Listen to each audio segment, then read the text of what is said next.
क्या आपके सीने में रहता है दर्द? क्या फूलती है आपकी सांस? क्या ज्यादा होती है घबराहट? क्या अचानक आने लगता है पसीना? तो हो जाइए अलर्ट, कहीं आपका दिल बीमार तो नहीं। चलिए डॉक्टर साहब से सबसे पहले जानते हैं कि हार्ट अटैक का नाम सुनते ही शरीर जो है हमारा सिहर उठता है। तो सबसे पहले उनसे ये जानते हैं कि आखिर हार्ट यानी कि दिल काम कैसे करता है और इसमें खराबी आने की वजह क्या होती है। डॉक्टर साहब वैसे कहते हैं कि दिल बहुत खूबसूरत होता है और बहुत कोमल होता है, तो बीमारी होने के आसार ज्यादा होते हैं। क्यों ये दिल का दौरा पड़ता है, कैसे ये बीमार हो जाता है, क्या है इसके पीछे की वजह है? जी देखिए, आपने बोला जैसा कि बहुत कोमल होता है और बहुत खूबसूरत होता है। ये तो बड़ी रोमांटिक और कवि वाली भाषा है। और लेकिन दिल जो है वास्तव में इट्स ए फिजिकल ऑर्गन, हमारे शरीर का एक ऑर्गन है जिसमें कि मुख्य रूप से जो मसल्स उसकी काफी कार्य करती हैं, उसमें एक मस्कुलर ऑर्गन है। और इसका काम क्या होता है कि पूरे शरीर के अंदर रक्त पहुंचाना, एक एक छोटी छोटी जो कोशिकाएं हमारी जो सेल्स हैं वहां तक खून पहुंचाना और खून के माध्यम से वहां ऑक्सीजन पहुंचाना और वहां पर जो है जो भोजन है वहां उसको पहुंचाने का कार्य ये हमारे हृदय के माध्यम से, क्योंकि वहीं से पंपिंग इसकी होती है। मुख्य रूप से इसमें अगर देखा जाए, स्ट्रक्चर इसका देखें तो अपना एक मस्कुलर ऑर्गन है, मांसपेशियों से बना है। अंदर जिसमें देखें तो 4 चेम्बर्स होती है जिनमें के बीच में वाल्व लगे होते हैं ताकि ऊपर से जब नीचे खून जाता है बड़े वाली चेम्बर में, वेंट्रिकल में, तो वापस उसमें ना आए। तो उसमें प्रॉब्लम, कई लोगों को वाल्व खराब होने की प्रॉब्लम होती है। अंदर जो इस ऑर्गन को जो सप्लाई होती है खून की, क्योंकि जैसे पूरे बॉडी में हमें खून चाहिए जीवित रहने के लिए, तो हृदय को भी चाहिए। उसकी छोटी छोटी जो आर्टरीज होती हैं, कॉरोनरी आर्टरीज, उसमें ब्लॉकेज हो जाए, उसकी वजह से भी प्रॉब्लम आ सकती है। जो मसल है उसमें वीकनेस आ जाए तो पंपिंग में प्रॉब्लम आ जाएगी। इसी प्रकार से हृदय के जो रोग कई प्रकार के होते हैं, जिसको कि हार्ट अटैक भी इसमें एक है। और भी कई ऑर्गन्स हैं, इसमें अरिदमिया हो जाता है। उसका जो रिदम है, जो धड़क रहा है दिल आपका कॉन्टिन्यूसली, बहुत इंपॉर्टेंट ऑर्गन है हमारे शरीर का। इसको ध्यान से आप सुनिए, क्योंकि इसके धड़कने से ही हम जीवित रहते हैं। क्योंकि ये धड़केगा नहीं तो खून नहीं पहुंचेगा। खून अगर हमारे ब्रेन में नहीं पहुंचेगा तो ब्रेन हमारा मर जाएगा, और किसी किडनी में नहीं जाएगा तो किडनी मर जाएगी, और भी किसी अंग में नहीं जाएगा तो वो अंग हमारा मर जाएगा। हमारे जीवित रहने के लिए खून जरूरी है, रक्त जरूरी है, और उस रक्त को वहां पहुंचाने के लिए हमारा हृदय कॉन्टिन्यूसली उसको धड़कना जरूरी है। तो इसलिए इसकी रक्षा करना बहुत जरूरी है। और इसलिए मैं आपको समझा रहा हूँ कि क्या क्या चीजें उसको खराब कर सकती हैं। उसमें जो उसकी मांसपेशियां हैं उनको मजबूत चाहिए, तो इसलिए खाना आपका पौष्टिक होना चाहिए।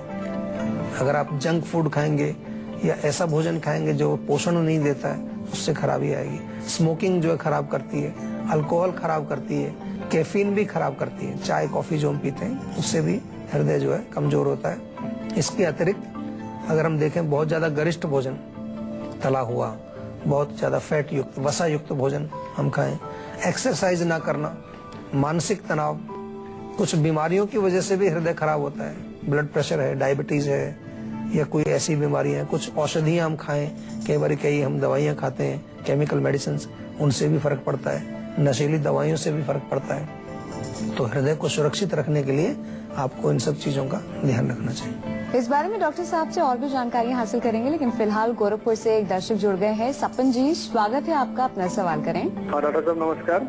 नमस्कार जी। डॉक्टर साहब, मेरा सवाल मेरे बच्चों के बारे में है। अभी मई में मेरे 2 बच्चे हुए, ट्विंस हैं, एक बेटा और एक बेटी। अच्छा जी, बहुत बहुत बधाई हो आपको।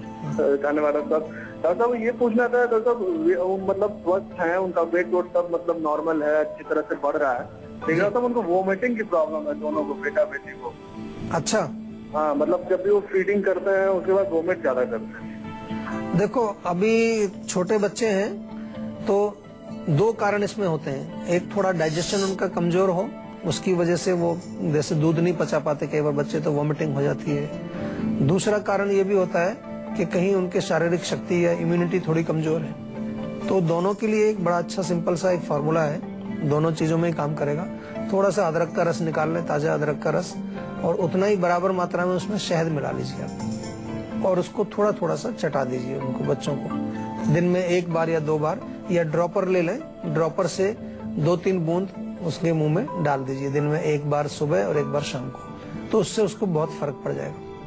कुछ बच्चों के लिए आयुर्वेदिक टॉनिक्स भी आते हैं, आप हमारे यहाँ से मंगा सकते हैं। लिवर के टॉनिक होते हैं जैसे, उनका प्रयोग कर सकते हैं। और पहले आपने देखा होगा बच्चों को, बहुत छोटे बच्चों को वो दिया करते थे कुछ पीने की गुट्टी वगैरह या ग्राइप वाटर, ऐसी चीजें। तो वो सब इसीलिए कि उनकी शारीरिक शक्ति अच्छी बनी रहे, तो ये चीजें भी दे सकते हैं। सुहागा बहुत अच्छा काम करता है। सुहागा बाजार में मिल जाता है आसानी से।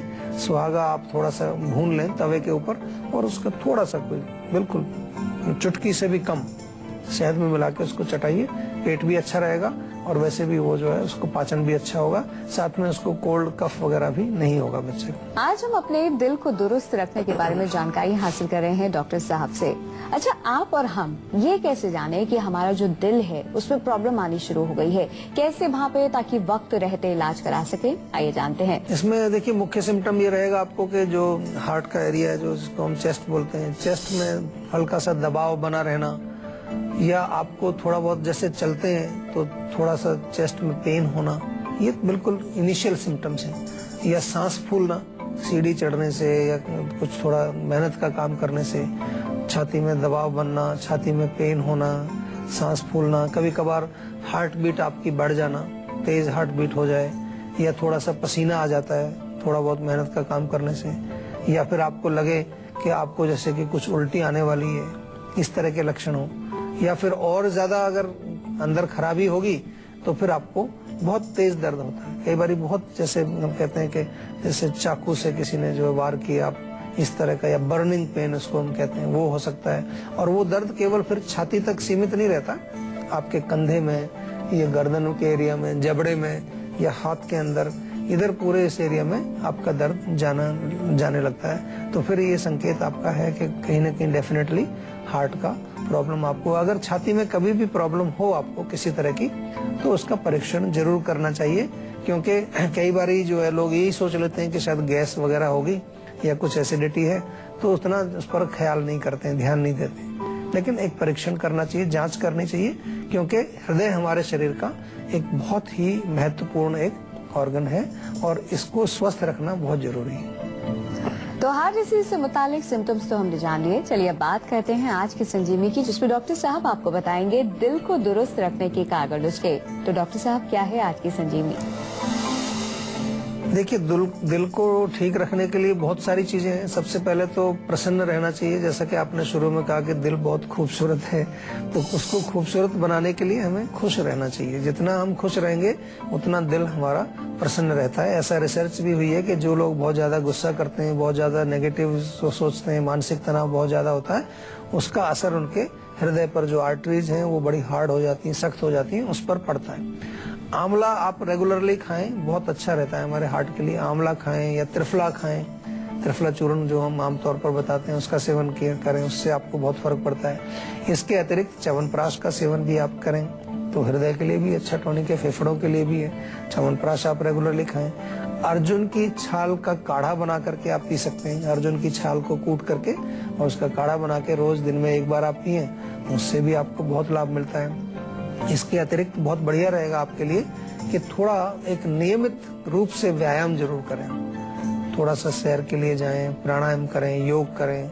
ध्यान से भी बहुत फर्क पड़ता है। मेडिटेशन अगर आप करें, उससे भी ऐसी रिसर्च हुई है कि मेडिटेशन से हृदय के अंदर काफी शक्ति भी आती है।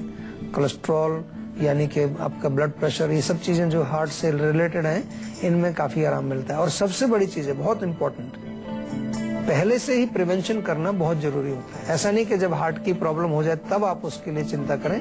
क्यों ना, जब आप स्वस्थ हैं, अभी आप स्वस्थ हैं और आपको हार्ट की प्रॉब्लम नहीं है, तो आज से एक प्रण करिए कि भोजन जो आप खाएंगे उसमें आप निरंतर गरिष्ठ भोजन सेवन नहीं करेंगे। चलो कभी कभार हो जाए कि तला भुना आपने खाया, लेकिन अब रोज रोज पराठे खाएं नाश्ते में, रात को भी पराठे खाएं, दिन में समोसे पकौड़े चल रहे हैं, या बहुत ज्यादा जो जंक फूड का सेवन हम कर रहे हैं, तो थोड़ा सा उस पर ध्यान देना चाहिए आपको। क्योंकि मैंने शुरू में आपको बताया कि हृदय को आपको सुरक्षित रखने के लिए अपने खान पान का अवश्य ध्यान रखना चाहिए। माउ से एक दर्शक जुड़ गए हैं। विवेक जी, स्वागत है आपका, अपना सवाल करें। डॉक्टर साहब नमस्कार। नमस्कार जी। डॉक्टर साहब मेरी समस्या ये है कि मेरे पैरों में कभी कभी ऐसा होता है कि एकदम भारीपन सा लगता है और फिर बड़ा आलस सा आने लगता है। मन करता है कि सो जाऊं। जैसे ऑफिस में कभी जाता हूं तो बैठा रहता हूं तो पैर भारी से लगते हैं, मतलब बहुत अजीब सा लगने लगता है। तो उसकी क्या वजह है? देखो मैंने जैसा आपको पहले भी कई बार मैं बताता हूँ, अभी आपको भी बता रहा हूँ कि कोई भी चीज हो सबसे पहले कोशिश करनी चाहिए आयुर्वेदिक भाषा में वात पित्त कफ, कौन सा दोष बढ़ सकता है। तो पैरों में भारीपन होना या वहाँ थोड़ा हल्का वेदना होना तो लगता है कि कुछ ना कुछ चीज वहाँ जैसे रुक जाती है, रिटेंशन जिसको बोलते हैं, उसकी वजह से कई बार सूजन भी आ जाती है। या कोई सर्कुलेशन की प्रॉब्लम हो गई है उसकी वजह से भी भारीपन होना या टिंगलिंग सेंसेशन होना या कभी कभार उसमें जो है नम्बनेस आना, सुन्नपन आ जाना। तो ये होता क्यों है ये भी देखना पड़ेगा हमें। लेकिन पहले अगर दोष हमारी समझ में आ जाए थोड़ा सा कि वात का प्रॉब्लम है, पित्त का है, कफ का है, तो उससे काफी हम कुछ ना कुछ शुरू कर सकते हैं, एक थोड़ा कोशिश कर सकते हैं। तो ये जानने की कोशिश आपको करनी चाहिए और उसके लिए मैं जैसा बार बार कहता हूँ कि आप हमारे डॉक्टर से जरूर बात करें। तिल के तेल की मालिश करेंगे तो वायु का जो है सर्कुलेशन अच्छा होगा। अगर नसों का प्रॉब्लम है वो भी ठीक होगा, कोई चीज वहाँ ब्लॉक होगी वो उसमें भी आराम आएगा। तो थोड़ा सा मालिश जरूर करिए। और इसके साथ साथ दूसरी चीज जो है फिर आपको देखना है कि अगर ब्लॉकेज हुई है या कोई चीज वहां रुक गई है तो वो क्यों रुकी है, कौन सा ऑर्गन हमारा इन्वॉल्व हो सकता है, लिवर की वजह से हुई है, किडनी की वजह से हुई है, हार्ट की वजह से हुई है, फिर उसको भी हमें देखना पड़ेगा। तब जाकर के उस लेवल पर हम कुछ परीक्षण वगैरह भी करा सकते हैं, टेस्ट भी कुछ करा सकते हैं, कुछ अल्ट्रासाउंड कराएं, डिपेंडिंग ऑन के कौन सा ऑर्गन उसमें इन्वॉल्व आपको लग रहा है। या कोई हमारे डॉक्टर से आप बात करेंगे तो वो भी आपको कुछ सलाह देंगे कि क्या आपको परीक्षण कराना चाहिए। प्रॉपर डायग्नोसिस होना बहुत जरूरी है और सही प्रकार से रोग का निर्णय आपको होना चाहिए। रोग निदान होना बहुत आवश्यक है, क्योंकि अगर निदान एक बार हो जाएगा सही से तो चिकित्सा कुछ खास मुश्किल नहीं होती। चिकित्सा तो बहुत प्रकार से हो सकती है, लेकिन अगर निदान गलत है तो चिकित्सा डेफिनेटली आपकी नहीं हो पाएगी, क्योंकि जो आपका निदान ही जब गलत है, आपका डायग्नोसिस ही गलत है, तो चिकित्सा तो अपने आप ही गलत होगी, उसकी ठीक नहीं होगा। डॉक्टर साहब एक सवाल मेरे जहन में आ रहा है जी। कभी किसी के साथ ऐसा ना हो, लेकिन अगर दिल का दौरा किसी को पड़ जाता है फर्स्ट टाइम पर, तो जो साथ उसके मौजूद हैं उन्हें ये नहीं पता कि कैसे बिहेव करें, क्या फर्स्ट एड दिया जाए, इंस्टेंट रिलीफ के लिए क्या करें वो लोग? देखिए इसमें मुख्य रूप से एक तरह से थोड़ा सा जो कार्डियक मसाज जिसको बोलते हैं, थोड़ा सा पेशेंट को लिटा करके उसकी छाती पर दोनों हाथों से थोड़ा थोड़ा जैसे दिल धड़कता है उस तरह से ऐसे प्रेशर दिया जाता है। तो कभी कभार उससे हमारे हृदय में कई बार अगर जो कमजोरी आ रही है उससे थोड़ी शक्ति मिलती है। कई लोगों को अगर सांस की तकलीफ आ रही है या अटैक इतना आ गया कि वो बेहोशी की हालत में है, तो उनको मुंह से भी माउथ टू माउथ जो ब्रीदिंग दी जाती है, थोड़ा सा अगेन रेस्पिरेशन को रिवाइव करने के लिए और थोड़ा ऑक्सीजन की मात्रा उसको हार्ट की स्थिति को ठीक करने के लिए उससे वो भी किया जाता है। लेकिन सबसे बड़ी चीज इसमें बहुत इम्पोर्टेंट है कि जल्दी से जल्दी आपको, जितना जल्दी से जल्दी आप उसको हॉस्पिटल पहुंचाएंगे ताकि उसकी एक प्रॉपर केयर हो सके, क्योंकि जितना डिले हो जाता है हार्ट अटैक के बाद उतना ही फिर उसमें रिवाइवल के चांसेस कम होते हैं। तो कोशिश करनी चाहिए कि तुरंत जल्दी से जल्दी जो भी आपके नजदीक कोई ऐसी फैसिलिटी है, हॉस्पिटल है, नर्सिंग होम है कोई है, तो वहां पर उसको अवश्य ले जाना चाहिए। उसमें इंतजार नहीं करना चाहिए या आप कुछ उसमें ऐसी चीजें ट्राई मत करिए। हार्ट अटैक की बात है कि वहाँ कुछ आप घरेलू चीजें ट्राई कर रहे हैं, कुछ ऐसे नुस्खे ट्राई कर रहे हैं, वो बिल्कुल नहीं। उसको तुरंत जो है, क्योंकि आजकल काफी अच्छी फैसिलिटीज हैं हमारे हॉस्पिटल्स में भी उपलब्ध हैं, जिससे कि पेशेंट को बचाया जा सकता है और हार्ट को भी सुरक्षित रखा